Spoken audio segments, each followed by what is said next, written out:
Bienvenido a esta segunda parte de este podcast sobre la conquista de México. Antes de continuar con el encuentro Cortés-Moctezuma, Moctezuma-Cortés, veamos el caso de Fray Bernardino de Sahagún y el Códice Florentino, la historia general de las cosas de la Nueva España, precisamente por sus repercusiones para este encuentro y para la conquista en general.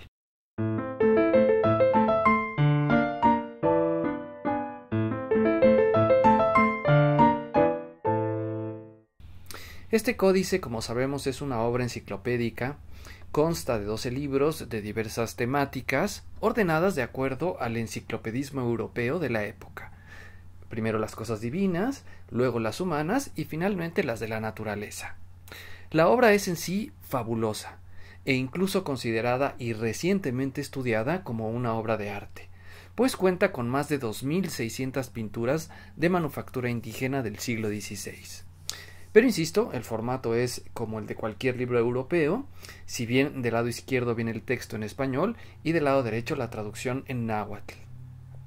Y es precisamente este códice una de las fuentes principales que sustentan la versión de que los españoles fueron vistos como dioses por los indígenas, básicamente con la leyenda del regreso de Quetzalcóatl. Como he adelantado, presuntamente además sería esta una de las causas de fondo que explicarían la conquista. Pero tenemos un gran problema. Primero, su tratamiento como una fuente indígena.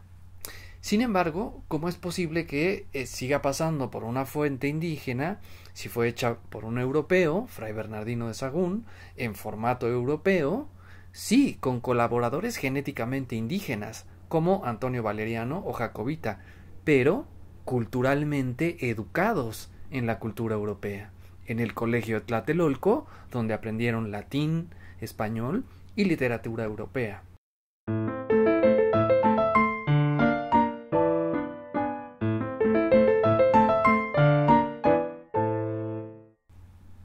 Es decir, unos jóvenes indígenas europeizados que no habían nacido en la época de la conquista y que no obstante hablaron, escribieron, pintaron e interpretaron en la década de 1560 lo que no vieron que hicieron sus antepasados.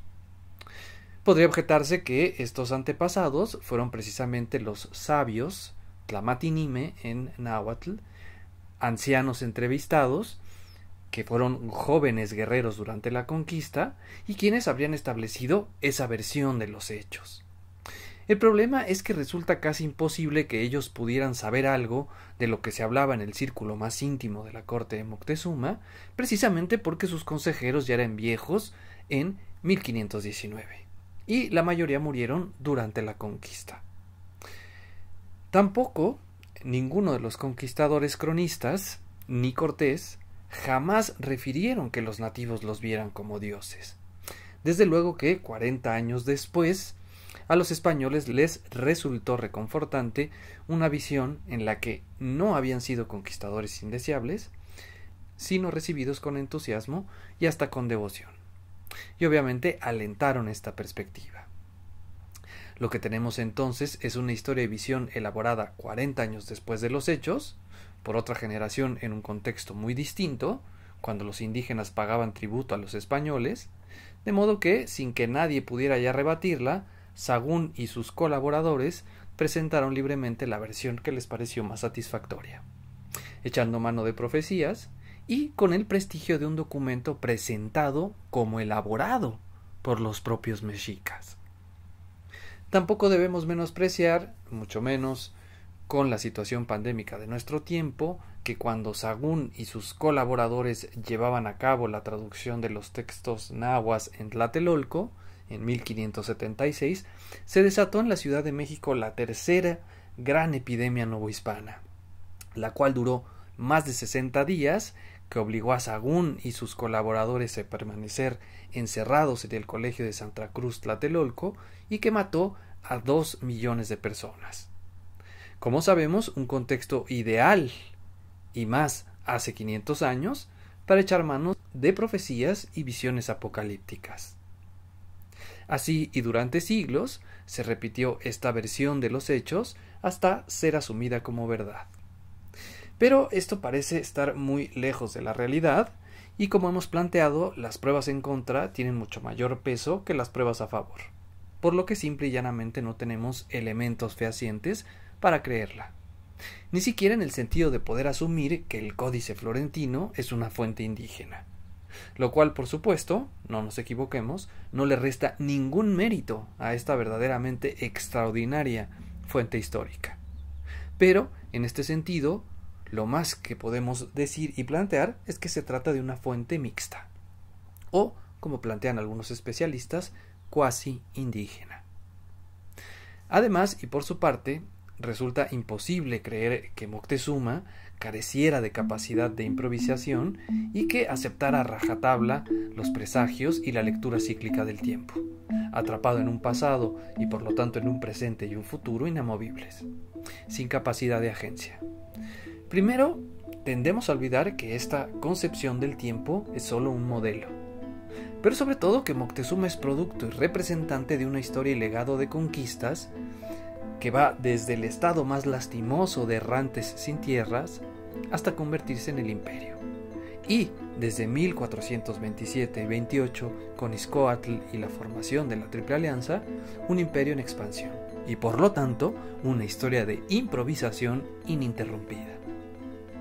Además, es poco menos que absurdo creer que la cabeza de ese imperio y legado, el emperador más poderoso del mundo conocido para ser exactos, asumiría la conquista de su imperio y legado simplemente por la llegada de unos muy dudosos dioses, que más bien parecían chichimecas.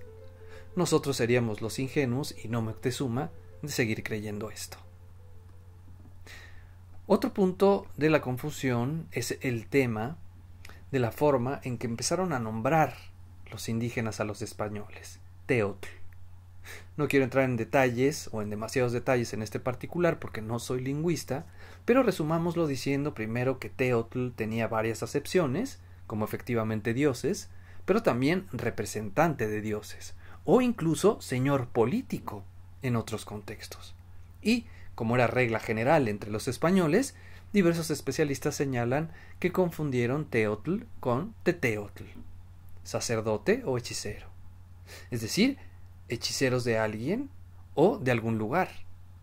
Sumemos a ello la tecnología asombrosa, que justo parecía de brujos o hechiceros, y tenemos un apelativo ideal para nombrar a unos forasteros que no se sabía de dónde venían, pero con una tecnología que contrastaba con sus actitudes mundanas y hasta ingenuas, por lo que no podían ser dioses evidentemente, pero sí perfectamente sus emisarios, embajadores de dioses, o de reyes de otras partes, en concreto, sacerdotes de alguien más, brujos o hechiceros, Teteotl.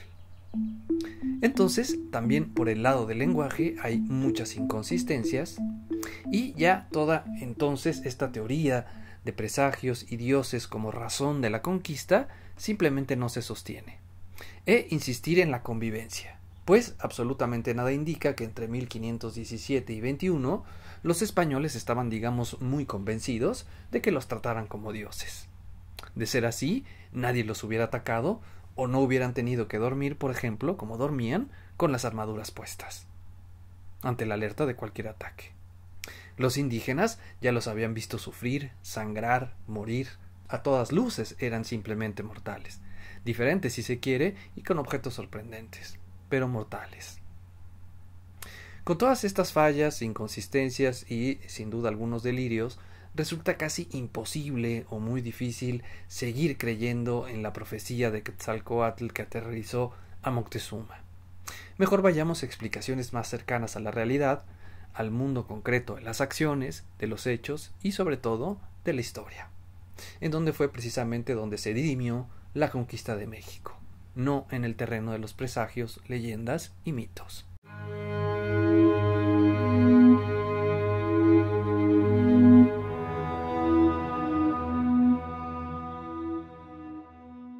Sobre la recepción hay muchas versiones. Lo seguro es que Moctezuma lo hizo acompañado de otros tlatoanis, algunos de la Triple Alianza, como Totoquihuatzin de Tlacopan, Cacámac de Texcoco, Cuitláhuac en su caso de Iztapalapa, y tras las formalidades hablaron en presencia de sus principales y Malitzin quedó entre ellos. Luego fueron hospedados en el palacio de Axayácatl. ¿Qué se dijeron realmente Cortés y Moctezuma? Quizá nunca lo sabremos, o por lo menos no del todo. En la versión de Cortés, después se entrevistaron en privado, también con Malitzin, obviamente, y Moctezuma habría cedido su reino entero a Carlos V a través de Cortés. Durante muchos años se aceptó esta versión al pie de la letra, pero como hemos adelantado, Cortés tenía poderosas razones para sostenerla. Pero sobre todo sus lectores europeos tenían motivos aún más poderosos para decidir creerle. De acuerdo con las leyes españolas, el rey no podía declarar la guerra a pueblos extranjeros, como en este caso, si no habían sido rebeldes. No era legal. Y, para ser rebeldes, tenían primero que haber declarado su lealtad. Por ello, leían siempre su famoso requerimiento. Por lo que, evidentemente, Cortés escribió lo que su majestad necesitaba saber para justificar y hacer lícita la guerra y la dominación. Que, efectivamente, habían declarado su lealtad y luego se habían rebelado. Ahí radica entonces la razón de fondo de esta versión de los hechos, para justificar, ante el mundo europeo sobre todo, una eventual campaña contra Tenochtitlan.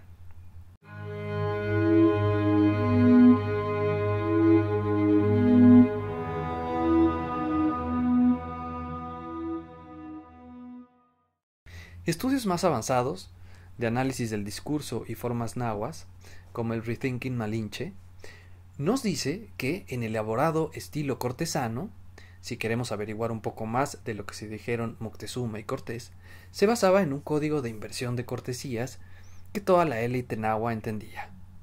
Básicamente decir lo contrario a lo que se dice.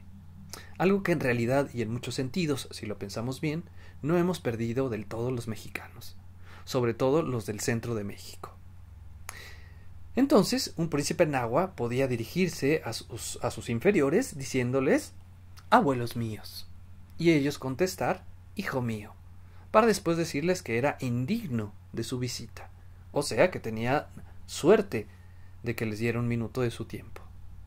Entonces, cuando Cortés y los descendientes nahuas europeizados pusieron en boca de Moctezuma palabras como Señor nuestro, sé doblemente bienvenido, viniste a satisfacer tu curiosidad de tu Altépetl de México y sentarte en tu trono, que he guardado para ti por breve tiempo y por tus sustitutos Ixcóatl, Moctezuma el Viejo, Axayácatl y Ahuizotl, todos ya se fueron.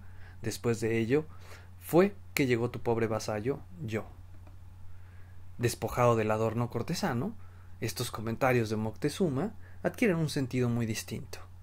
Algo como ustedes no son bienvenidos, este es mi Altépetl, yo soy dueño y emperador de estas tierras desde hace mucho, avalado por una larga dinastía reinante, ¿qué quieren?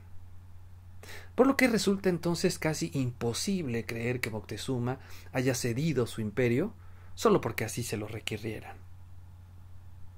Y sobre su percepción de Malitzin, sin duda debió infundirle mucho respeto, incluida a toda su corte, pues recordemos que en el mundo nahua el cargo más importante después de Tlatoani, su consejero, era el de Cihuacóatl, y Cihuacóatl quiere decir mujer serpiente, es decir, originalmente ese cargo político le correspondió a una mujer. Y en esa lógica de la conquista como la prolongación de la historia mesoamericana, ya podemos imaginar a la élite azteca viendo como literalmente llega un extravagante chichimeca de tierras lejanas, pero sobre todo que lo hace acompañado de su Cihuacóatl en su versión original femenina. Simbólicamente además, juntos, el sol y la luna. Eso sí que debe haber sido impactante. Cortés y aliados permanecieron en la capital azteca durante 5 meses. Visitaron muchas partes, como el mercado de Tlatelolco, y en la versión tradicional, a tan solo 7 días de su llegada, Cortés habría tomado prisionero a Moctezuma y empezado a gobernar en su nombre. Debido a las acciones de represión de Moctezuma contra los totonacos. Sin embargo, muchos asuntos no cuadran en esta versión, como que Moctezuma siguió atendiendo todos sus asuntos o dejar que sus hijas establecieran contacto con los españoles, como Tecuichpo. Nada hubiera sido más fácil para el emperador, si se hubiese sentido amenazado, que alejar a sus hijas de sus captores. Además, es poco creíble que los españoles pudieran explorar la ciudad, mandar comisiones a otras áreas del imperio, etc., siendo un grupo de intrusos golpistas. Esto no quiere decir que no creamos en la aprehensión de Moctezuma, sino en este caso solo que esto habría sucedido mucho tiempo después. Pero lo cual sí implica, en cambio, seguirnos alejando de la impresión de un Moctezuma ingenuo. En una versión alternativa y mucho más veraz, se plantea que quizás Moctezuma planeó que sería mucho más fácil acabar con los españoles una vez bajo su protección, como sucedía en su propia tradición, donde podía recibir fastuosamente a señores tributarios, aunque después les fuera a hacer la guerra. El problema es que los españoles no venían solos, lo cual hacía más difícil la operación. Pero sobre todo, la explicación central radica en que Moctezuma tenía clarísimo una cosa: que regularmente los españoles ganaban sus batallas, y que lo hacían con un grado remarcable de violencia, como había constatado en Tlaxcala y en Cholula. Por lo que sabía que aun convocando y armando hasta el último guerrero y logrando aniquilar a los españoles y aliados por la simple superioridad numérica, él mismo hubiera quedado deshecho en el terreno político, simplemente porque era perfectamente consciente que esa guerra hubiera implicado tal costo en vidas humanas de su fuerza militar, más allá de que al final ganara, que lo habría dejado a merced y lo suficientemente debilitado para que cualquier otro altépetl de la cuenca, sus propios aliados de la Triple Alianza u otro señorío, sustituyeran su linaje y tomaran el poder. Tal y como hemos precisado para el movedizo y acechante juego de alianzas multiétnicas del posclásico.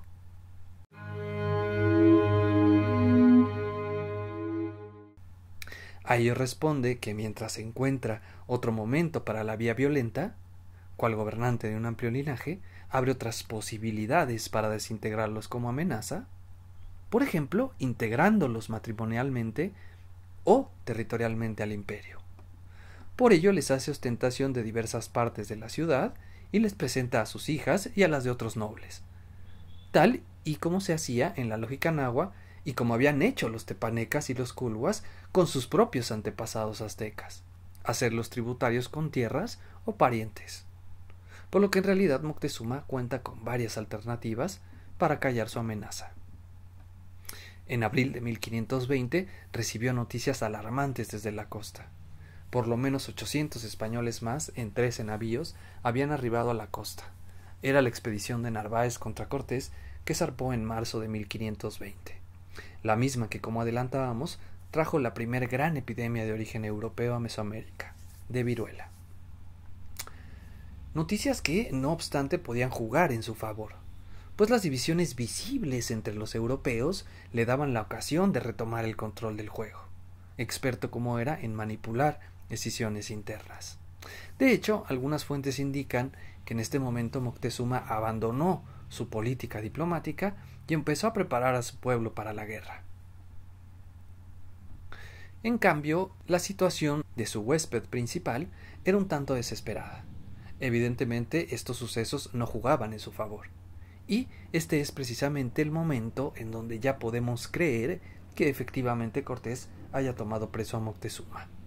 Una tesis apoyada por fuentes como los Anales de Tlatelolco, es decir, a 4 meses de su llegada y no a 7 días.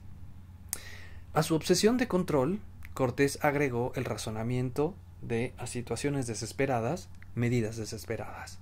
Tomar preso a Moctezuma era la única manera de demostrar a los recién llegados españoles que él, Cortés, tenía el control absoluto del imperio y con ello obtener un objetivo aún más importante: granjearse su lealtad y su fuerza numérica, tal y como hizo con los mensajeros de Narváez. Los agasajó cual suprema autoridad del imperio y los envió de regreso con tesoros para ganarse a los hombres de Narváez. A través de ellos se enteró de todo lo que necesitaba saber. Iría en persona a resolver el asunto, dejando a cargo de la ciudad y a su rehén a Pedro de Alvarado. Malitzin invariablemente tendría que ir con él, pues su verdadera supervivencia descansaba en las capacidades de Marina para entender todo lo que estaba pasando en su entorno, y no menos importante, de obtener comida y alojamiento. Viajar sin ella era impensable. El resultado del enfrentamiento con Narváez lo sabemos. Casi todos sus generales y hombres se sumaron a las fuerzas de Cortés. De golpe, y esto sin duda es lo más importante, Cortés tenía casi 800 hombres más, 80 caballos y el cargamento de varios barcos. Hasta vino tuvo para celebrar. Con todo ello y sus aliados indígenas, por vez primera el reino de Moctezuma estaba realmente a su alcance. Hacia el 10º día, graves noticias desde Tlaxcala apresuraron el regreso de Cortés. El pueblo de Tenochtitlan se había rebelado.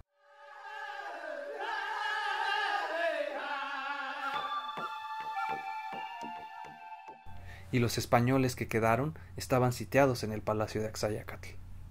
La guerra que definiría el destino del imperio había empezado, pero Malitzin y Cortés se encontraban a varios días de distancia. Estamos hablando de abril de 1520.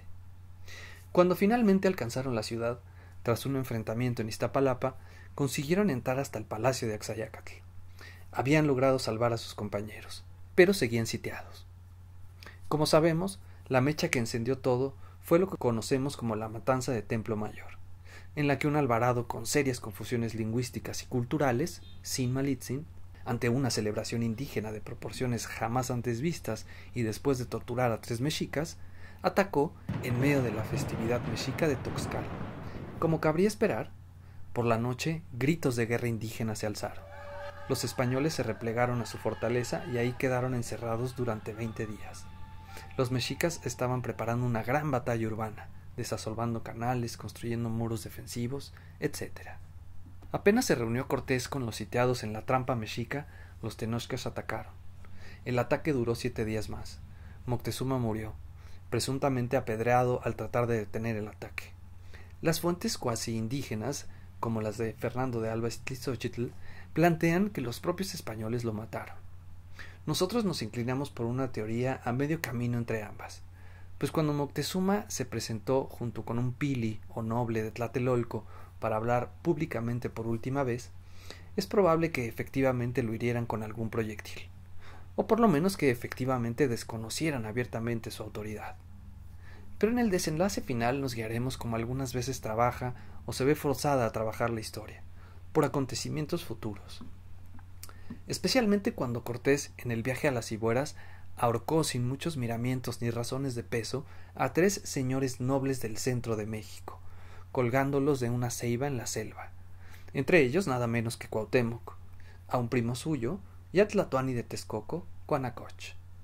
Por lo que, tomando como guía estos acontecimientos, la teoría que resulta más viable es que tras el rechazo de la gente hacia Moctezuma, es decir, sabiendo Cortés que ya no le servía como último recurso para detener al ataque y salvarse, al igual que ese patrón de repetición futuro y al igual que haría con otros señores de México, decidió asesinarlo.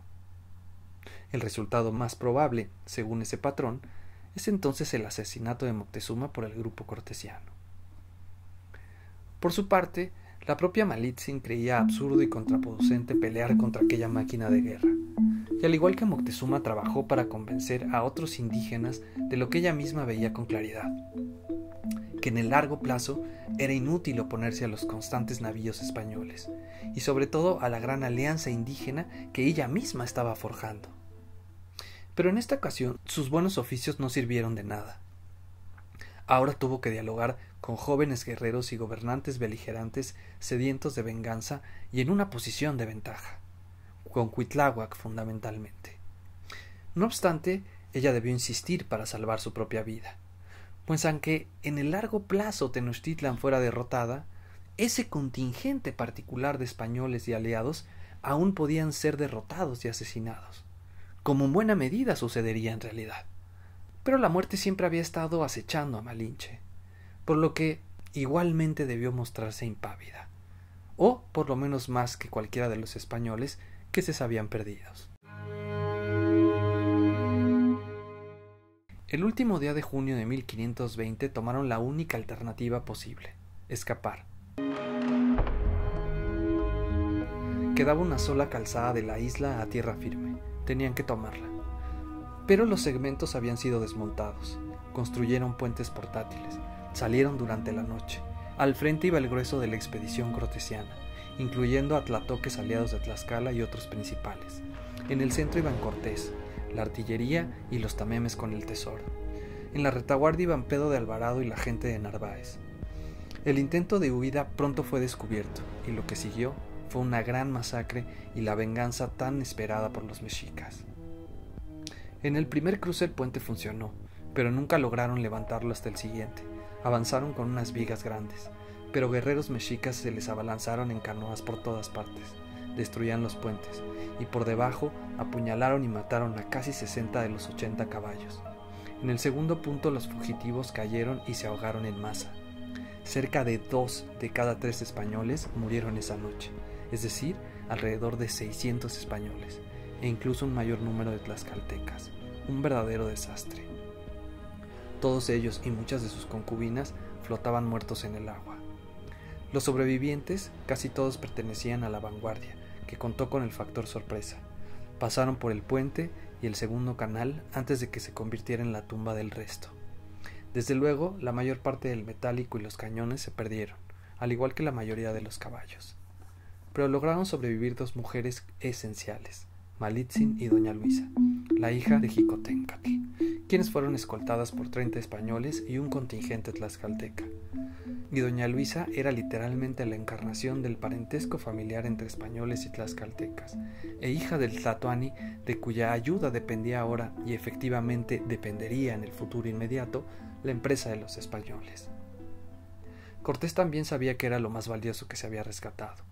También se salvaron 3 hijas de Moctezuma. En Tenochtitlán celebraron. Tecuixpo fue casada con Cuitláhuac para confirmar su legitimidad como sucesor de Moctezuma. Pero poco duraron las semanas felices y de restauración en Tenochtitlán. Súbitamente la gente empezó a enfermar y a morir.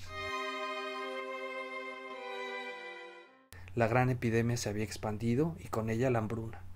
Una persona infectada no sentía los efectos los primeros 10 días. Luego venían fiebres altísimas con un dolor de cuerpo insoportable. Y hacia el final los bubones.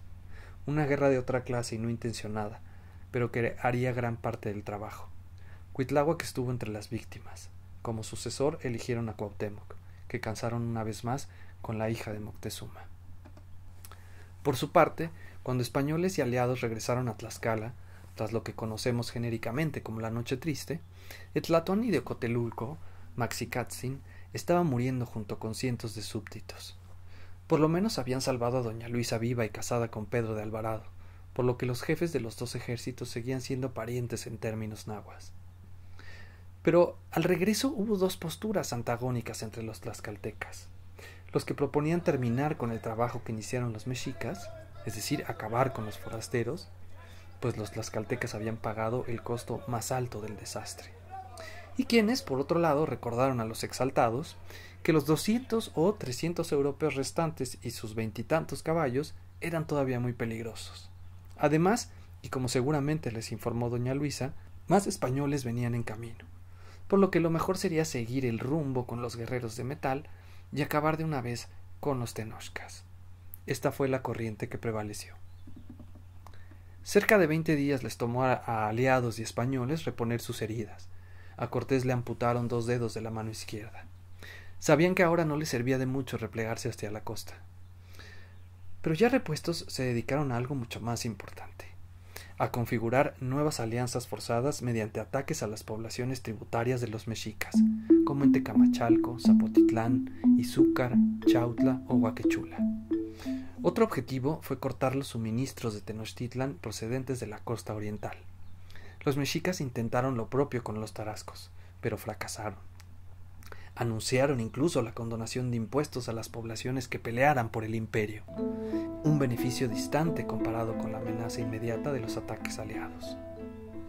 Esta nueva gran alianza de indígenas y españoles contra Tenochtitlán, a la que pronto se sumó Coatlinchan, sería muy relevante, pues los españoles, recalquemos, solo podían tener la fuerza para cambiar la hegemonía en Mesoamérica si tenían a decenas de miles de indígenas peleando a su lado.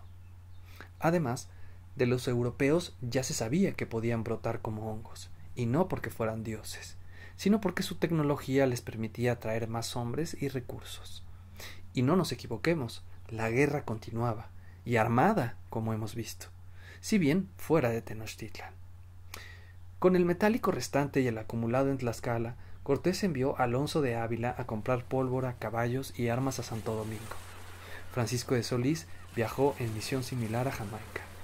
Pero sobre todo, 6 embarcaciones llegaron a Veracruz desde distintos puntos: Cuba, Sevilla, Jamaica, ya en 1521.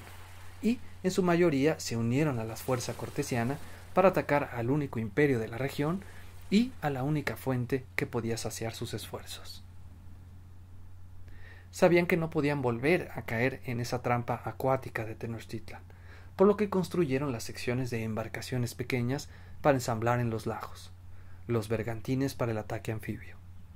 Todavía, hacia mediados de febrero de 1521, a orillas del lago de Texcoco, llegó otra embarcación a Veracruz que se unió al asedio. 200 hombres más, 70 caballos, pólvora y armas. Las fuerzas aliadas y españolas empezaron el avance hacia Texmelucan. Los indígenas liderados por los tlaxcaltecas sumaban ahora 10,000 hombres, y todavía los pueblos de Huejotla, Coatlinchan, Chalco, Amecameca, Tlalmanalco, Ozumba y Mixquic decidieron sumarse a la gran alianza con los españoles. En Texcoco Cortés estableció su base de operaciones. En Tlatoani y Cuanacoch y buena parte de la población la abandonaron para unirse a Cuauhtémoc en Tenochtitlan. Ixtlilxóchitl entonces quedó como el nuevo Tlatoque, incondicional de los españoles. El palacio de Acamapixtli fue incendiado. Quizás lo más importante de la estadía en Texcoco fue precisamente que allí decenas de altépetl indígenas llegaron para ofrecer su apoyo contra Tenochtitlan. O como dijo Cortés, ya por aquí no había tierra que no fuese en nuestro favor. Todos se habían pasado al bando de los españoles. Además, y ya sin Texcoco, la Triple Alianza se había escindido para siempre.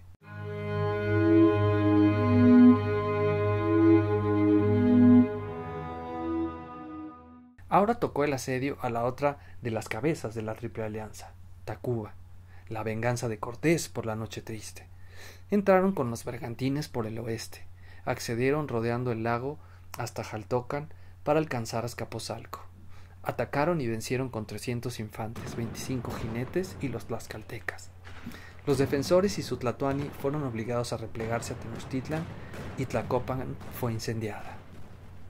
Cortés intentó negociar la rendición amenazando con el sitio a Tenochtitlan, pero la respuesta de Cuauhtémoc fue negativa. Cortés y sus aliados regresaron a Texcoco. Quizás el mayor problema para Cuauhtémoc y los mexicas era que con cada nueva victoria, digamos española, nuevos aliados, tributarios o enemigos de los mexicas aumentaban lenta pero inexorablemente la gran fuerza aliada, pues era la certidumbre progresiva de que el imperio caería. El telón de fondo de todas estas alianzas era obviamente la sumisión que tantos altépetl sufrían de los mexicas. Cuauhtémoc insistió en retomar Chalco. Siempre lo hizo, pues era la única forma de cortar las líneas de suministro con Tlaxcala, de donde venían todos los bastimentos y armas de los españoles. Pero ya nunca pudo conseguirlo, quedando la ruta más directa entre Tlaxcala y la base aliada de Texcoco totalmente abierta. Había también que asegurar la ruta mexica hasta Xochicalco. La guerra se trasladó allí, hasta que Gonzalo de Sandoval, Cortés y un gran contingente de aliados chalcas, huejotzincas y tlaxcaltecas finalmente tomaron Cuauhnáhuac el 13 de abril. Luego avanzaron sobre Xochimilco, donde mexicas aliados a Tlatoani local lograron una victoria momentánea. El propio Cortés estuvo a punto de ser capturado. 3 días duró el combate hasta que los mexicas se replegaron a Tenochtitlan. Luego los aliados avanzaron sobre Coyoacán y se dividieron para ocupar Churubusco y controlar las retaguardias de Tláhuac y Mixquic, y así rodear el lago hasta Tlacopan. Con ello, finalmente quedaba establecido el cerco y sitio sobre Tenochtitlan. Solo quedaba emprender el ataque simultáneo.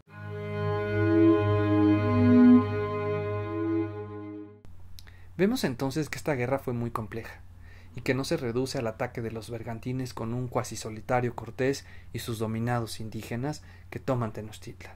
Fue una guerra en realidad larga, por lo menos de 1 año, 4 meses, de abril de 1520 a agosto de 21. Pero como hemos visto y sabemos, la guerra de alianzas y literalmente el enfrentamiento militar era una realidad de por lo menos 2 años y 5 meses, desde la batalla de Centla en marzo de 1519. Un fechamiento que iría en pro de una historia reivindicativa de Malinche, pues coincide con el inicio de su meteórico ascenso en el grupo dirigente español. Estamos hablando entonces, eso sí, de una guerra que duró en promedio 2 años. Pero lo que se aprecia de fondo es que esta fue una guerra no solo basada en, sino dirigida por los indígenas, como todos esos tlatoques principales que se aliaron con sus poblaciones y que hicieron posible la caída de la hegemonía tenochca, quienes por ejemplo y obviamente conocían los puntos estratégicos para estrangular económica, política, territorial y militarmente a Tenochtitlan. Y entonces quienes lo planearon y ejecutaron, usando e informando a los españoles, como el caso de Ixtlilxóchitl de Texcoco. Para el asedio final de Tenochtitlan, que inició entre el 12 y el 15 de mayo de 1521, Alvarado fue posicionado por Tlacopan, Cristóbal de Olid y Alonso de Tapia por Coyoacán, y Sandoval con Luis Marín por Iztapalapa, y Cortés con los bergantines por Texcoco.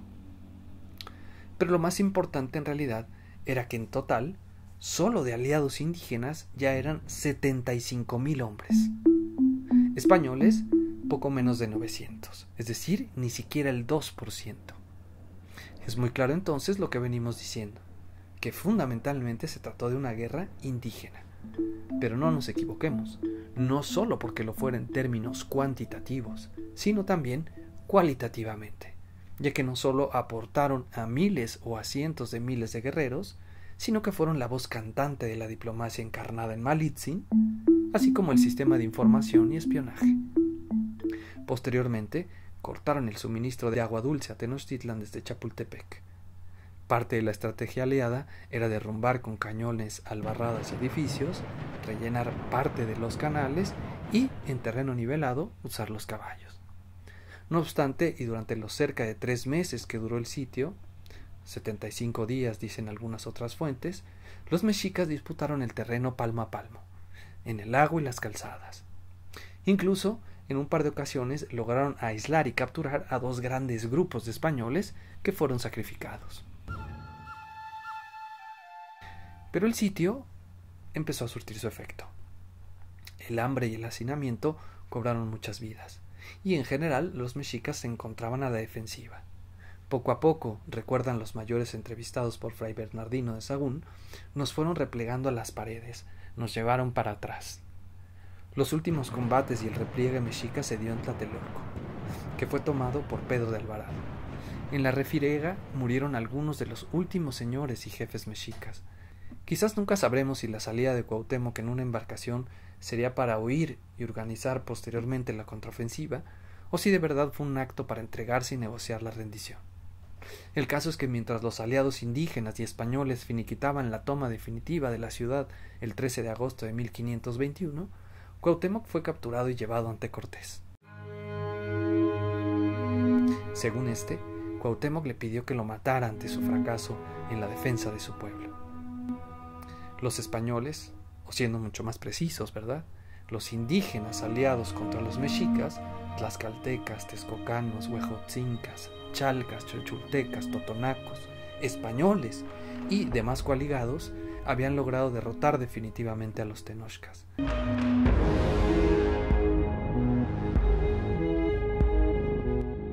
El sitio había durado mucho más de lo que los españoles habían creído posible, considerando además los efectos de la viruela y la hambruna. Según las estimaciones de Cortés, solo durante las últimas jornadas mataron a más de 40,000 mexicas. López de Gómara estimó 100,000. Cuauhtémoc pidió protección para su esposa, Tecuixpo, y para la población sobreviviente para poder salir a buscar comida a los campos. Como recordaron en las décadas de 1550 y 60 algunos de aquellos niños que iban en las espaldas de sus madres. Malitzin también se encargó de los detalles de la rendición. El códice florentino la recuerda en las azoteas de los palacios negociando con notables mexicas, incluso dando órdenes a Cuauhtémoc y a Cihuacóatl para entregar más metálico.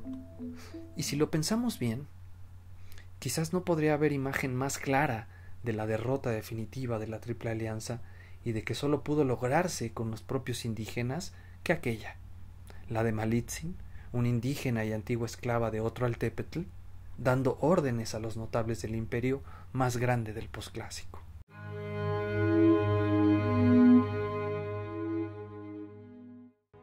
Pero su trabajo no había terminado. Tras repartir los Altépetl más inmediatos, Cortés envió a los ejércitos españoles y aliados a nuevas campañas militares. Tras las batallas venían las negociaciones. A menudo había que sacar a un linaje indígena para colocar a otro más afín a los españoles. Y estas negociaciones se desarrollaban en náhuatl. Además, era indispensable un traductor que entendiera las sutilezas de la población local, y así como de la política local. Y ahí es donde Malitzin se siguió haciendo indispensable. Resulta entonces muy difícil creer que la conquista terminó en 1521. En muchos sentidos, incluido el militar, en realidad solo era el principio de la conquista.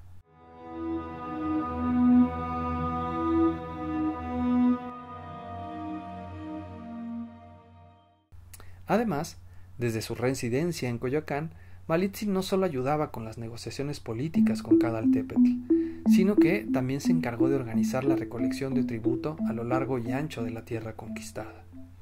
Incluso parece que recibía tributo extraoficial, semillas, flores, frutas y desde luego el tabaco que le gustaba fumar. Cortés no lo negó en su juicio de residencia y dijo que eran regalos indígenas para Malitzin. Y efectivamente es probable que Malitzin haya tratado de acumular riquezas o que emprendiera algún negocio propio con estos bienes.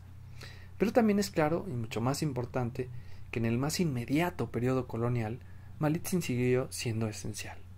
En este caso, para la estructuración político-administrativa de la dominación e incorporación a la monarquía española, nada menos que definiendo los pormenores del régimen tributario.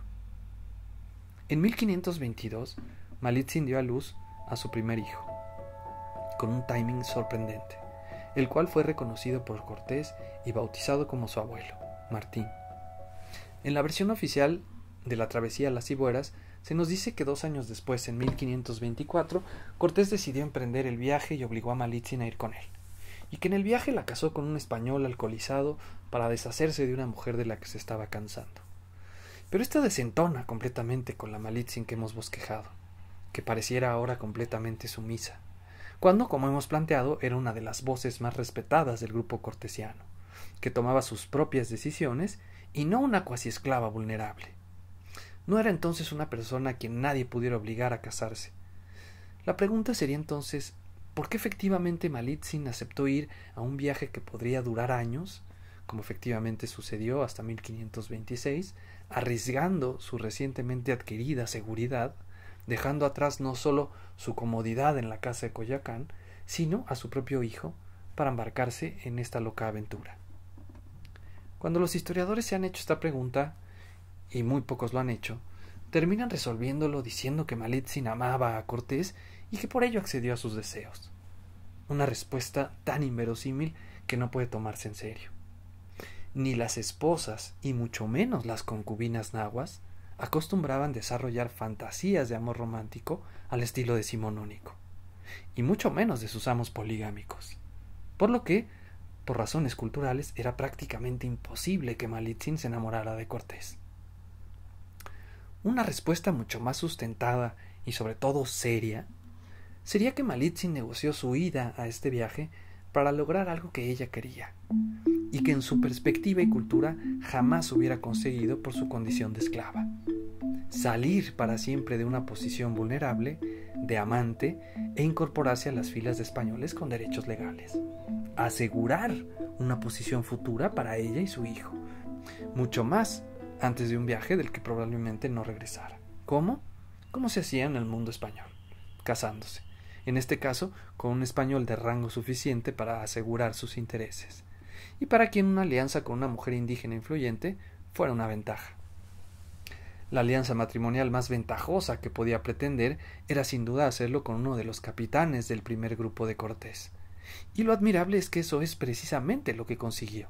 Malitzin obtuvo un marido bastante bien ubicado y útil para sus propósitos, Juan Jaramillo, uno de los únicos 3 solteros entre los 16 más cercanos a Cortés. En este sentido, también es muy elocuente el momento elegido para la boda, al inicio de la riesgosa expedición, en noviembre de 1524, en Tiltepec. Además, en ese momento Juan Jaramillo era el segundo de a bordo de Hernán Cortés, lugarteniente de la expedición. Poseía lotes en la Ciudad de México y había recibido una sustancial encomienda en los valles centrales. Su propio padre había sido conquistador y ostentaba el codiciado cargo de regidor. En resumen, protegido por los 4 costados.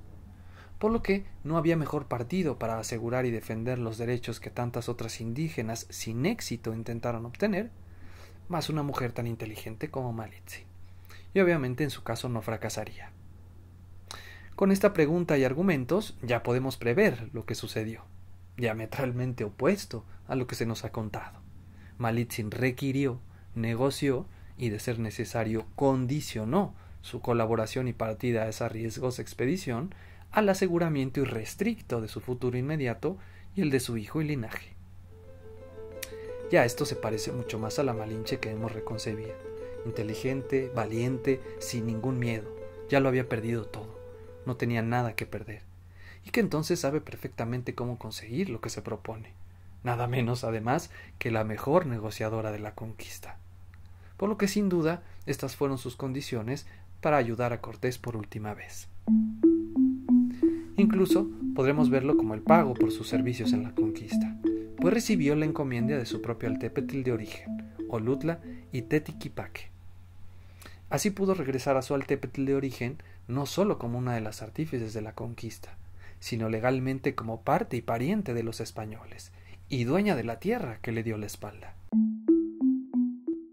La encomienda no es un tema menor si consideramos que sólo 3 indígenas recibieron este privilegio a perpetuidad, entre ellos 2 de las hijas de Moctezuma. Entonces ya todo embona. La Malinche valiente, astuta y sin miedo de la primera etapa es coherente con esta Malinche líder que decide cuándo, cómo, con quién y sobre todo por qué casarse. De hecho, al final de la expedición en 1526 parió una niña, María, y al verla a los ojos supo que jamás podría ser vendida como esclava. Incluso sabemos que todavía sus bisnietos, los hijos de su hija María, Pedro y sus hijos en particular, progresaron gracias a la encomienda de Jilotepec. Ya tenemos, y se nos pinta entonces, la Malitzin, que en resumen era ella misma y de ninguna manera una hechura de Hernán Cortés. Y también hallamos en todo esto cierta justicia o equilibrio, pues si bien para millones de mexicanos siempre será una traidora, los más cercanos a ella, sus 2 hijos y sus nietos, así como los hijos de estos, sus bisnietos, siempre la defendieron, incluso públicamente. La respetaron y veneraron su memoria, como sin duda lo hubiera deseado cualquier madre y mujer nahua. Quizá esa sea una de las victorias más grandes para Malitzin, incluso quizá más grande que el haber sido nada menos que una de las forjadoras directas de un nuevo mundo, que de ser una esclava con el destino marcado y sin poder esperar otra condición para su descendencia, llegó a alturas tan insospechadas al punto de grabar su nombre en la eternidad de los anales de la historia universal.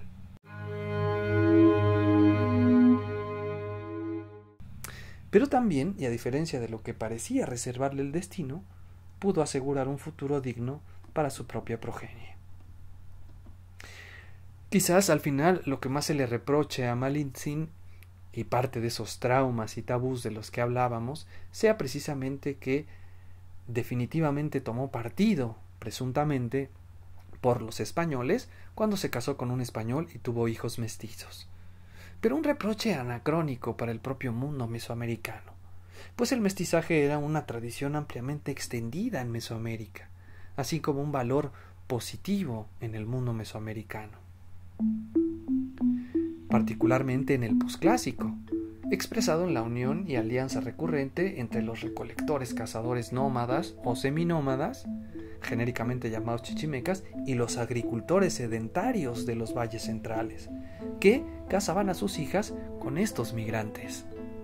Entonces, si en el mundo mesoamericano no tenían ningún problema con el mestizaje, y era un mundo mestizo, lo que se ha hecho es traspolar valores de nuestro tiempo, así como prejuicios, y valores más propios de los estados nacionales, donde el ideal es tener una sola lengua, cultura y sobre todo raza, en este caso para cada país, a realidades tradicionales o de antiguo régimen que no tenían esos valores. Es decir, estamos juzgando anacrónicamente, con valores de nuestro tiempo, etapas donde simplemente no existían estos entendimientos y valores. Pero entonces, y finalmente, ¿qué tenemos? En la larga duración, insisto, tenemos una revolución de proporciones inmensas, que trastocó todos los ámbitos de la vida humana. Una revolución más radical que a las que normalmente llamamos revoluciones. Y en el nivel que más nos ha interesado, en el nivel coyuntural del movimiento de diversas variables, sumado al de la interpretación, lo que tenemos no es el enfrentamiento de un imperio contra otro. En primer término, porque las empresas de conquista tuvieron un carácter privado, ya que fueron financiadas por sus participantes, quienes invirtieron su fortuna personal y capital en barcos, armas, bastimentos, caballos, etc. Si bien otros solo pudieron ofertar exclusivamente su fuerza física como soldados, pero esencialmente se trató de una asociación de empresarios privados, en palabras del propio Christian Duverger. El Estado español solo se encargó de administrar a posteriori o tardíamente los nuevos territorios, y quizás la mejor expresión de que fue una empresa privada fue precisamente que al rey, por una mera formalidad, solo se le destinaba el quinto real de los beneficios. De hecho, a esta inversión de carácter estrictamente particular obedece, en última instancia, la fuerte y no pocas veces insaciable ambición de los conquistadores, ya que literalmente habían gastado todos sus recursos en la conquista. Entre otras cuestiones, esto quiere decir evidentemente que no eran militares profesionales, pues tampoco recibían ningún sueldo por parte de la corona, por lo que pensar en una campaña realizada por un ejército dista mucho de la realidad.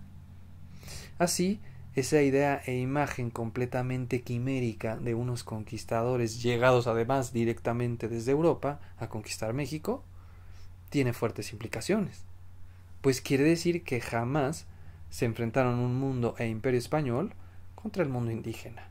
En ninguno de los dos casos. No existió del lado español un esfuerzo y una fuerza de proporciones imperiales, sino una guerra sumamente limitada de una procedencia y extracción muy precisas. Más bien, lo que tenemos es el enfrentamiento de un mundo mucho más cercano, el mundo mestizo, antillano o caribeño y colonialista, habitado por alrededor de 5.000 europeos, en su mayoría, pero no exclusivamente españoles, y sus poblaciones amerindias, dirigido por un grupo particular de conquistadores con sus propios y limitados recursos, quienes junto con decenas de miles de aliados indígenas se enfrentaron, eso sí y si se quiere, a un solo imperio, así como a un grupo muy específico de indígenas, a quienes como totalidad ni siquiera podemos denominar como aztecas, sino desde la perspectiva política prehispánica, a la confederación hegemónica de la ex-Can Tlahtoloyan o Triple Alianza. ¿Podemos ver en todo esto, algo semejante a un enfrentamiento entre dos imperios? Muy difícilmente. O peor aún, de españoles contra mexicanos, casi imposible.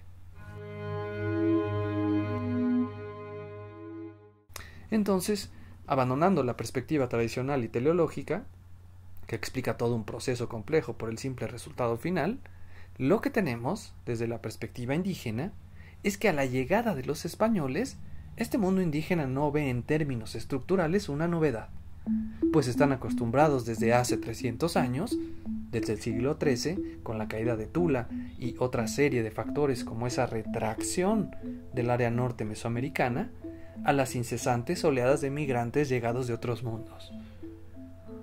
O quizás solo ven novedad en términos estrictamente formales, de la versión extravagante de estos chichimecas vestidos de metal, pero no estructurales, de la escena y la historia completas. Lo que ven, al contrario, es la nueva pero recurrente posibilidad que representan estos forasteros. Por lo que deciden entonces utilizarlos para hacer lo que siempre han hecho en un mundo de muchísimos reinos: generar una nueva fuerza aliada para cambiar la predominancia política en Mesoamérica. Entonces, en el terreno de la mediana duración coyuntural de diversas variables, un nivel de cierta amplitud, lo que se nos pinta, una imagen mucho más cercana a la realidad y a esta perspectiva, es la guerra de decenas de miles o incluso centenas de miles de grandes, medianos y pequeños reinos, señoríos o altépetl, incluido al español, el cual es visto así por los indígenas, contra la confederación hegemónica y extractiva del aborrecido y temido Huitzilopochtli Comecorazones.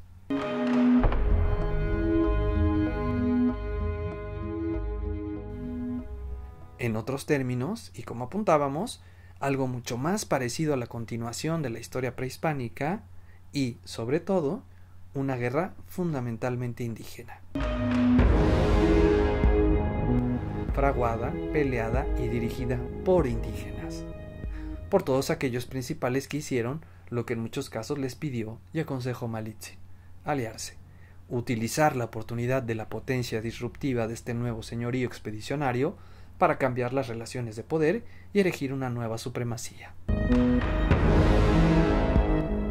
Y desde luego, como hemos planteado para la configuración del mundo indígena tras la conquista, tratar de quedar lo mejor posicionados al interior de la configuración del nuevo orden sistémico.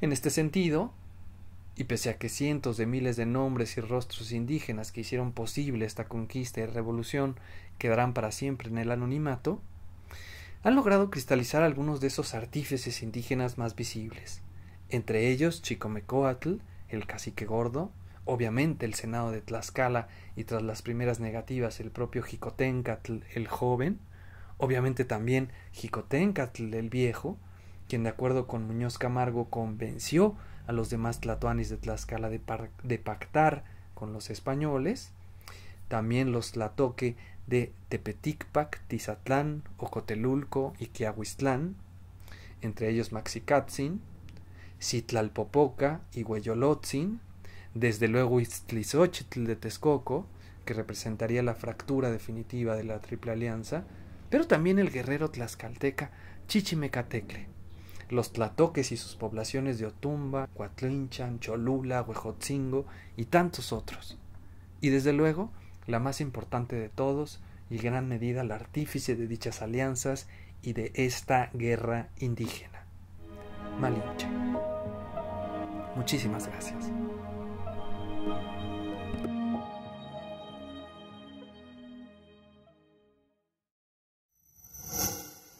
Gobierno de México.